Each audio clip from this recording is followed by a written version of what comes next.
കേരളത്തിൽ power കട്ടും load ഷെഡിങ്ങും കാരണം വലിയ പ്രയാസം ജനങ്ങൾ അഭിമുഖീകരിക്കുകയാണ്. ഇന്നലെ എറണാകുളത്ത് പവർ കട്ട് സമയത്ത് മെഴുകുതിരി കത്തിച്ച് അതിൽ നിന്നും തീ പടർന്ന് ഒരു സ്ത്രീ മരണപ്പെട്ടിരിക്കുകയാണ്, മറിയം. ഇന്ന് ലോകകപ്പിൻ്റെ ഫൈനലാണ്. നമുക്കൊക്കെ ഇഷ്ടപ്പെട്ട ഒരു ടീമുണ്ടാവും. എന്നെ സംബന്ധിച്ചിടത്തോളം അർജൻറ്റീനയാണ്. സ്പെയിൻ ഇഷ്ടപ്പെടുന്ന ടീമുണ്ടാവും. പക്ഷേ കളി കാണുന്നവരെ സംബന്ധിച്ചിടത്തോളം ടീം ജയിക്കുമെന്നുള്ള ആശങ്കക്കൊപ്പം തന്നെ അർജൻറ്റീനയാണെങ്കിൽ മെസ്സി അളന്നു മുറിച്ച് നൽകുന്ന ക്രോസ് ഹെഡ് ചെയ്യാൻ നേരത്ത് കറണ്ട് പോകുമെന്നുള്ള ഭയം കൂടി മലയാളിക്ക് ഉണ്ടാവുകയാണ് കേരളത്തിൽ. ലോകകപ്പ് ഫൈനൽ നടക്കുമ്പോൾ പവർ കട്ട് ലോഡ് ഷെഡിങ്ങും ഇല്ലാതിരിക്കാൻ പ്രത്യേകം സർക്കാർ ശ്രദ്ധിക്കണം. അതുണ്ടാകില്ല എന്നൊക്കെ തന്നെ ഗവൺമെൻറ് പറയുന്നുണ്ടെങ്കിൽ നേരത്തെയും ഇങ്ങനെ പറഞ്ഞിട്ടും അതിന് ഫലം കണ്ടില്ല. ലോകകപ്പ് ഫൈനൽ നടക്കുമ്പോൾ കറണ്ട് പോകാതിരിക്കാൻ ഗവൺമെൻറ് ശ്രദ്ധിക്കണം. കറണ്ട് പോയാൽ അത് ഗൗരവമേറിയ പ്രശ്നമായി മാറും. UDF ഗവൺമെൻറ്റിൻ്റെ മിസ്മാനേജ്മെൻറ്റാണ് വൈദ്യുതി മേഖലയിലെ ഈ പ്രതിസന്ധിക്ക് കാരണം. ലോങ് കോൺട്രാക്റ്റിന് പകരം ഷോർട്ട് കോൺട്രാക്റ്റിലേക്ക് പോയി 400 മുതൽ 600 മെഗാവാട്ട് വൈദ്യുതിയുടെ കുറവുള്ള സംസ്ഥാനത്ത് ഹ്രസ്വ കരാറിൽ 150 മെഗാവാട്ട് മാത്രമാണ് വാങ്ങിയത്. വൈദ്യുതി മന്ത്രി ഇതിന് പറഞ്ഞത് വിചിത്രമായ വാദമാണ്. 10 രൂപയിലധികം ഒരു യൂണിറ്റിന് വാങ്ങാനുള്ള ശ്രമം നടത്തിയിട്ടും നടന്നിട്ടില്ല എന്നാണ്. എന്നാൽ പവർ സെൻറ്ററിലെ പരിശോധന പൊതുവെ നടത്തിയപ്പോൾ ജൂലൈ 15 മാത്രം കർണാടക ഗവൺമെൻറ് യൂണിറ്റിന് 9 രൂപക്ക് 9.2 രൂപ 2 പൈസക്ക് കറണ്ട് നൽകിയിട്ടുണ്ട്.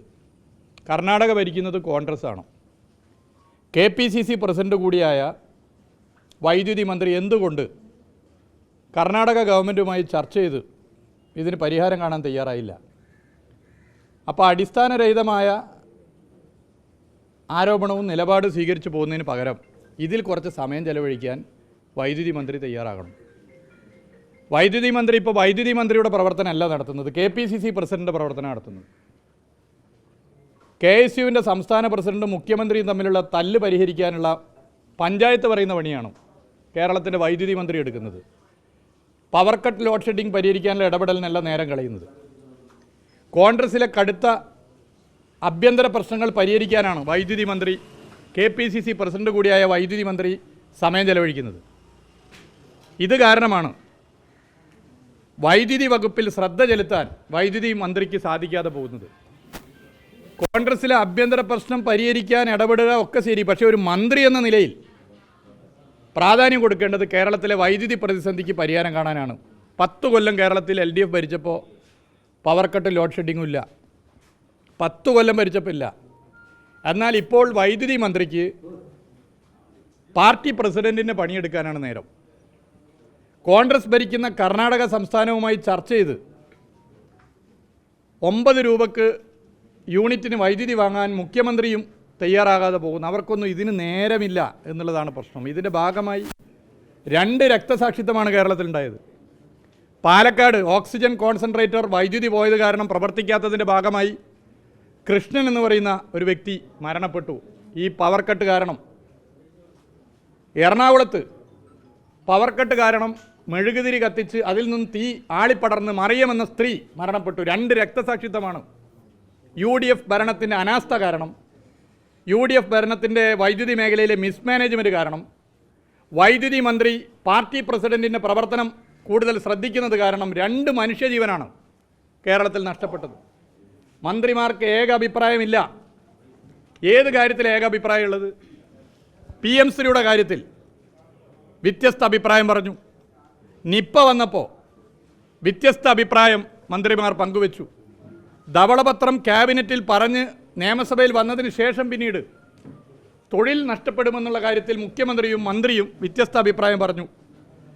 വഖഫ് വിഷയത്തിൽ ഇപ്പോൾ വ്യത്യസ്ത അഭിപ്രായം പറയുന്നു. എന്തിന് കേരളത്തിൽ മഴ പെയ്യുന്നുണ്ടോ ഇല്ലേ എന്ന കാര്യത്തിൽ പോലും ഒരു ഏകീകരിച്ച അഭിപ്രായം പറയാൻ UDF ഗവൺമെൻറ്റിന് സാധിക്കുന്നില്ല. മഴ കാരണം റോഡിൽ കുഴിയാണ് എന്നാണ് ഒരു മന്ത്രി പറഞ്ഞത്. മഴ കാരണം പകർച്ചവ്യാധി പകരുന്നുവെന്നാണ് മറ്റൊരു മന്ത്രി പറഞ്ഞത്. എന്നാൽ മഴയില്ലാത്തത് കാരണമാണ് പവർ കട്ട് ലോഡ് ഷെഡിംഗ് എന്നാണ് വൈദ്യുതി മന്ത്രി പറയുന്നത്.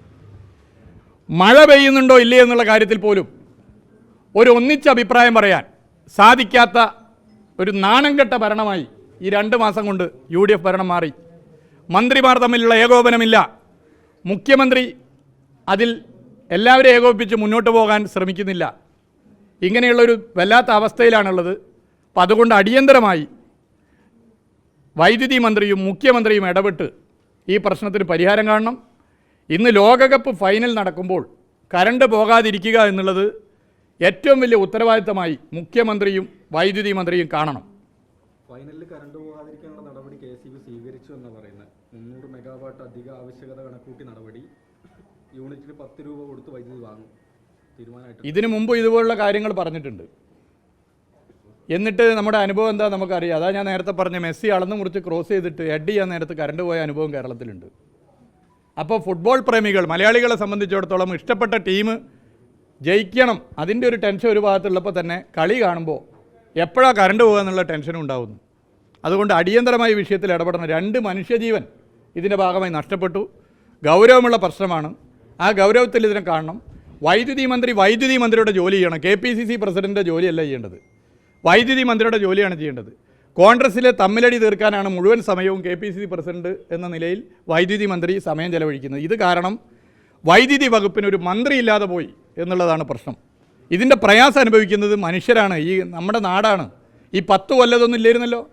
10 കൊല്ലം ലോഡ് ഷെഡിങ്ങോ പവർ കട്ടോ ഇല്ലല്ലോ. ഉണ്ടായിരുന്നെങ്കിൽ എന്താകുമായിരുന്നു സ്ഥിതി? അപ്പോൾ ഗൗരവമുള്ള പ്രശ്നമാണ്. വളരെ ഗൗരവത്തിൽ ഈ വിഷയത്തെ കാണണം. വളരെ സീരിയസ് ആയി വിഷയത്തെ മുഖ്യമന്ത്രിയും വൈദ്യുതി മന്ത്രിയും കണ്ട് ഇടപെടണം.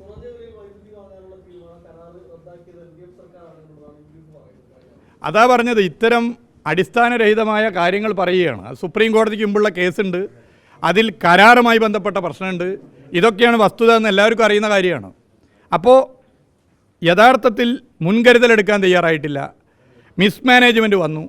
ജൂലൈ 15 കോൺഗ്രസ് ഭരിക്കുന്ന കർണാടക ഗവൺമെൻറ് തന്നെ 9 രൂപ 2 പൈസയ്ക്ക് ഒരു യൂണിറ്റിന് വൈദ്യുതി നൽകിയപ്പോൾ കേരളത്തിൻ്റെ വൈദ്യുതി മന്ത്രി പറയുന്നത് 10 രൂപയിലധികം പോലും യൂണിറ്റിന് വൈദ്യുതി കിട്ടാനില്ല എന്നുള്ളതാണ്. നിങ്ങൾ മനസ്സിലാക്കേണ്ടത്, മണിയാശാനെ പല നിലയിലും പരിഹസിച്ചവരാണ് UDFൻ്റെ പല നേതാക്കന്മാരും. 2017 ഇതുപോലെ ഒരു ക്രൈസിസ് വന്ന ഘട്ടത്തിൽ മണിയാശാൻ്റെ ഇടപെടൽ, ഒരു വൈദ്യുതി മന്ത്രി എന്നുള്ള നിലയിൽ നടത്തിയ ഇടപെടൽ നമ്മുടെ മുമ്പിലുണ്ട്. ഒട്ടുമിക്ക സംസ്ഥാനങ്ങളുമായി ചർച്ച ചെയ്തു, ഗുജറാത്തുമായി ചർച്ച ചെയ്തു, ആ പ്രശ്നത്തിന് പരിഹാരം കണ്ടു. ഈ ഗവൺമെൻറ് 2021 ഗവൺമെൻറ് 10 സംസ്ഥാനങ്ങളിലേക്ക് ആളെ വിട്ടു. അങ്ങനെയാണ് ചർച്ച ചെയ്ത് വിഷയം പരിഹരിച്ചത്. 10 കൊല്ലം മികച്ച മാനേജ്മെൻറ്റായി മുഖ്യമന്ത്രി തന്നെ നേതൃത്വം കൊടുത്ത് വൈദ്യുതി വകുപ്പിനെ മുന്നോട്ട് കൊണ്ടുപോയി എല്ലാ വകുപ്പുകളെ ഏകോപിപ്പിച്ചു. എന്നാൽ ഇപ്പോൾ ഒരു നാഥനില്ല കളരിയായി മാറിയിരിക്കുന്നു. മുഖ്യമന്ത്രിക്ക് ഇതിനൊന്നും നേരമില്ല. മുഖ്യമന്ത്രിക്ക് എന്തിനാണ് നേരെന്ന് ഞാൻ പ്രത്യേകിച്ച് പറഞ്ഞു തരേണ്ടതില്ല. അദ്ദേഹം ഇങ്ങനെ വാചക കസർത്തോടു കൂടി മുന്നോട്ട് പോവുകയാണ്. ഇപ്പുറത്ത് വൈദ്യുതി മന്ത്രിയാണെങ്കിൽ KPCC പ്രസിഡന്റിൻ്റെ പണിയാണ് എടുത്തുകൊണ്ടിരിക്കുന്നത്. കുട്ടികൾക്ക് അവധി കൊടുക്കുന്ന കാര്യത്തിൽ അർജന്റീന ഫാൻ എന്നുള്ള രീതിയിൽ ഒരു ആശങ്കയാണ്. അല്ല, അത് അർജന്റീന ജയിക്കുമോ, ഒരു സംശയമൊന്നുമില്ല. അർജന്റീന കുട്ടികൾക്ക് അവധി കൊടുക്കുന്നില്ല, കുട്ടികളൊക്കെ ആവശ്യപ്പെടും. കാരണം പുലർച്ചെ കളി കഴിഞ്ഞ് പിന്നെ സ്കൂളിൽ പോകണം. അല്ല, അവധി കൊടുക്കണം എന്നുള്ള തന്നെയാണ് പൊതുവെ അഭിപ്രായമുള്ളത്. അതെ, അവധി കൊടുക്കുന്നതാണ് നല്ലത്. അത് അല്ല, അത് ചർച്ച ചെയ്യട്ടെ, സർക്കാർ ചർച്ച ചെയ്യട്ടെ.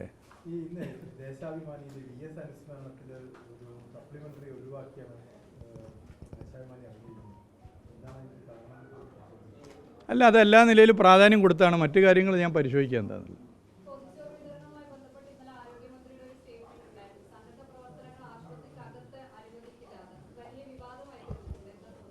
അല്ല, ഈ ഈഗോ ഒഴിവാക്കണം മന്ത്രിമാർ.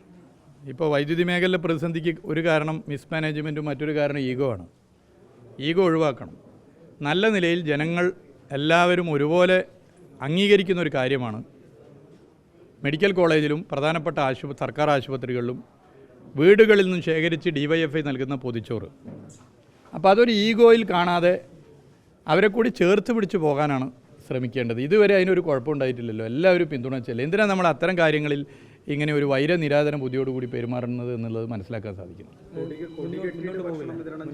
അല്ല, അതൊരു ചർച്ച ചെയ്യാണല്ലോ. അതിന് പകരം ഇതാകെ മോശമാണെന്ന് സ്ഥാപിക്കാൻ ശ്രമിച്ചാൽ എത്ര പേർ ഇതിനെ പിന്തുണച്ചിട്ടുണ്ട്, എത്ര പേർ ഇത് മനസ്സിലാക്കിയിട്ടുണ്ട്, എന്ത് നല്ലൊരു പ്രവർത്തനമാണ്.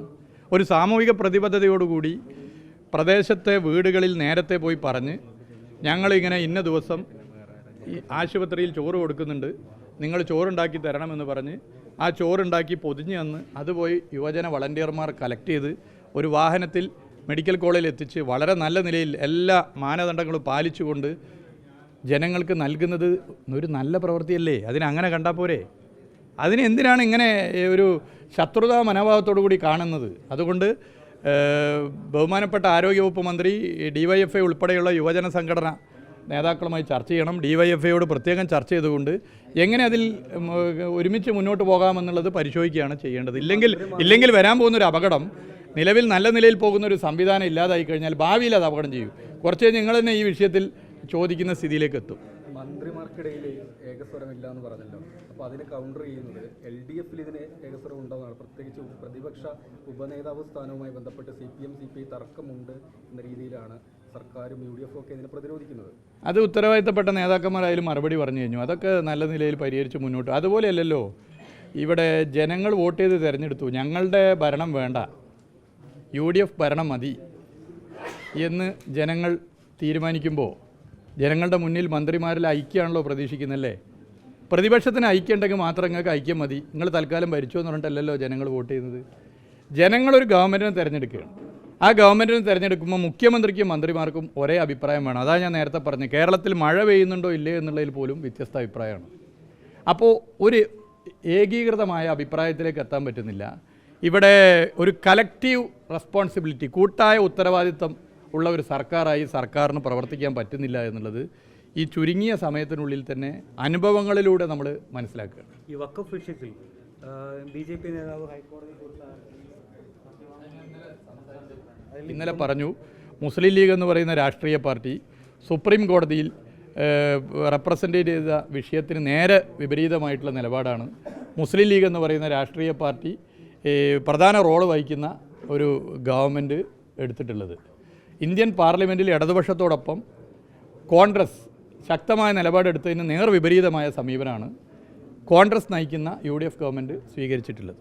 കേരളത്തിൻ്റെ നിയമസഭയിൽ ഇതുമായി ബന്ധപ്പെട്ട് LDF ഗവൺമെൻറ് മുന്നോട്ട് കൊണ്ടുവന്ന പ്രമേയത്തോടൊപ്പം നിന്ന് പ്രവർത്തിച്ച് നിലപാട് സ്വീകരിച്ച UDF അതിന് നേരെ വ്യത്യസ്തമായ സമീപനമാണ് ഇപ്പോൾ ഭരണം കിട്ടിയപ്പോൾ ചെയ്തുകൊണ്ടിരിക്കുന്നത്. നേരത്തെ പറഞ്ഞിട്ടുണ്ട്, BJP കേരളത്തിൽ ഭരിക്കുകയാണെങ്കിൽ എന്തൊക്കെ നടപടികളാണോ സ്വീകരിക്കുക അതിന് സമാനമായി ഒരുപക്ഷെ BJP നേതാക്കന്മാർ പോലും പ്രതീക്ഷിക്കുന്നതിനേക്കാൾ വേഗത്തിൽ BJP ഉയർത്തുന്ന രാഷ്ട്രീയം നടപ്പിലാക്കാനാണ് UDF ഗവൺമെൻറ് ശ്രമിക്കുന്നത്. ഓക്കെ.